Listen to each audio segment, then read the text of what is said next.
Hello friends, आज हम दो ऐसे क्वेश्चन लेके आए हैं जिनके रिजल्ट तो बच्चों को याद है, उन्हें पता है कि इनका आंसर क्या है, लेकिन कंफ्यूजन हमेशा ये रहता है कि सर इसका आंसर ये आया क्यों। जैसे कि जीरो फैक्टोरियल वन क्यों होता है, क्योंकि सर वन फैक्टोरियल भी तो वन ही होता है ना। तो दो ऐसे फैक्टोरियल की सेम वैल्यू है, हमें आंसर पता है कि जीरो फैक्टोरियल वन है, वन फैक्टोरियल वन है, लेकिन क्यों उसका रीजन देंगे।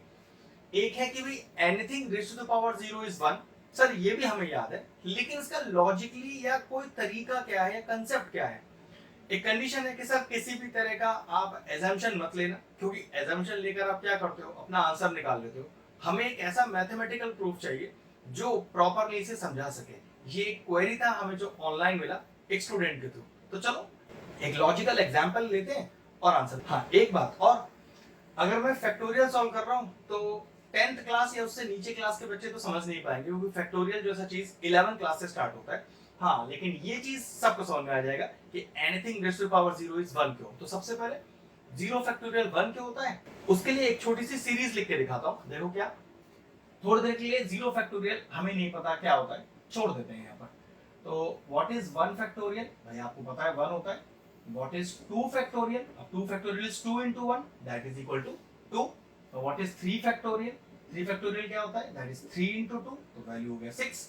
व्हाट इज फोर फैक्टोरियल, तो देगा four into three into two into one, even one तो यहाँ पर भी है, ये हो गया four three twelve, twelve two सा 24। चलो एक फैक्टोरियल और लेते हैं, ये हो गया 5 into four into three into two into one, कितना हो गया, ये 120 हो गया। एक फैक्टोरियल और ले लेते हैं, ये हो गया 6 into five into four into three into two into one, ये मल्टीप्लाई करेंगे तो आ जाएगा 720।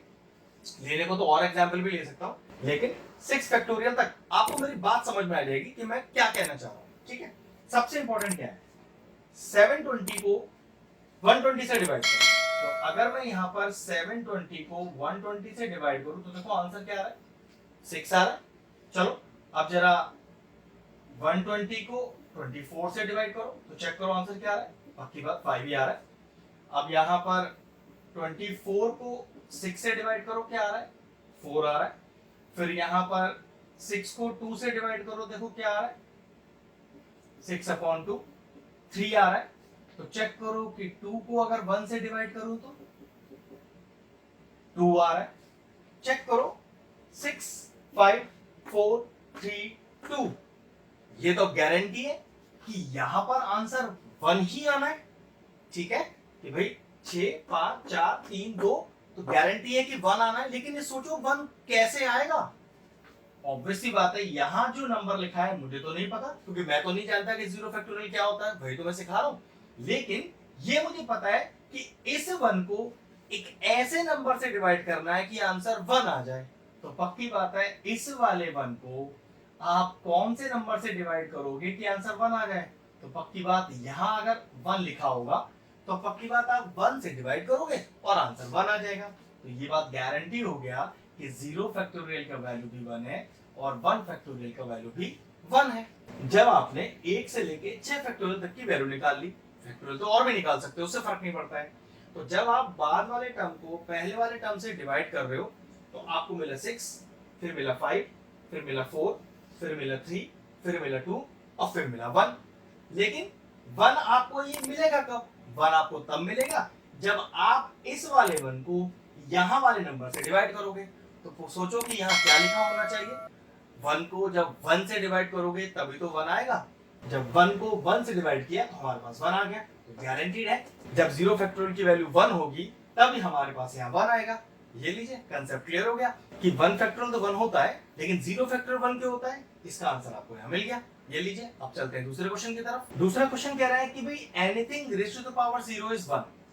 तो एक एग्जांपल ले लेते हैं, कोई ऐसा छोटा नंबर जैसे 2 3 4, किसी भी नंबर से हम आपको इस एग्जांपल को समझा सकते हैं। तो सबसे छोटे 2 से स्टार्ट करते हैं। ठीक है, यहाँ पर 2 टू द पावर 0 1 ही आएगा। यही केस आप 3 to the power 0, 4 to the power 0, किसी भी नंबर का पावर 0 लगाकर आप ये बात प्रूव कर सकते हो। मैं 2 इसलिए ले रहा हूं क्योंकि 2 वाली सीरीज को समझाना आप लोगों को काफी आसान है, वरना करने को तो आप किसी की पावर 0 से एग्जांपल लेके समझा सकते हो। तो देखो what is 2 की power 1, that is 2। what is 2 की पावर 2, that is 4। कैसे आता है, 2 into 2 कर दिया मैंने। यहाँ 2 की पावर 3, तो ये हो गया 2 इंटू 2 इंटू 2 8, यहाँ हो गया 2 की पावर 4, तो 2 to the 4 to the 8 to the 16, एक और ले लो, 2 टू द पावर 5, तो 2 to the 4 to the 8 to 16 32, एक और ले लो, 2 टू द पावर 6, तो 2 to the 4 to the 8 to 16 32 जा 64। अब जरा चेक कर लेते हैं, वैसे 2 की पावर 6 तक इनफ है आपको समझाने के लिए, आगे जाने का जरूरत नहीं है। जरा चेक करो कि अगर मैं यहाँ 64 को 32 से डिवाइड करूं तो मेरे पास कितना आंसर आएगा? आई थिंक 2 आएगा। चलो अब जरा 32 को 16 से डिवाइड करो तो आंसर कितना आएगा? आई थिंक फिर 2 ही आएगा। चलो यहाँ पर अब 16 को 8 से डिवाइड करो, आंसर कितना आएगा? 2 आएगा। 8 को अगर मैं 4 से डिवाइड करूं, आंसर कितना आएगा? 2 आएगा। 4 को अगर मैं 2 से डिवाइड करूं तो आंसर कितना आएगा? 2 आएगा। इसका मतलब ये है कि अगला जब मैं डिवीजन करूंगा तब भी आंसर 2 आना चाहिए। मतलब कहने का मतलब है कि यहाँ आंसर तो 2 आएगा। थोड़ी देर के लिए भूल जाते हैं कि 2 होता है, हमें नहीं पता कितना होता है, उसकी वैल्यू निकालनी है, लेकिन ये बात कंफर्म है कि इस 2 को मैं जिस नंबर से डिवाइड करूंगा वो 2 ही आना चाहिए। तो पक्की बात है 2 को मैं ऐसे किस नंबर से डिवाइड करूं कि 2 आ जाए?